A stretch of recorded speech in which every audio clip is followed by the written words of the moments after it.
काशोकपुन्नागसौगन्धिकलसत्कचा कुरुविन्दमणिश्रेणी कनत्कोटीरमण्डिता अष्टमी चन्द्रविभ्राजगलिकस्थलशोभिता मुखचन्द्रकलङ्काभवनाभिविशेषका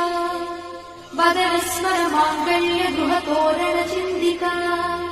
वक्त्रलक्ष्मीपरीवाहचरन्मीनाभलोचना नवचम्पकपुष्पाभनासा दण्डविराजिता ताराकान्तितिरस्कारिणासाभरणभूषिता कदम्बमञ्जरीक्लुप्तकर्णपूर्णमनोहरा ताटङ्कयुगडीभूतकपनोटुपमण्डला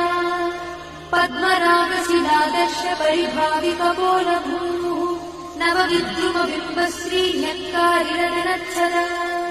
शुद्धविद्याङ्कुराकार द्विजपङ्क्तिद्वयोज्ज्वला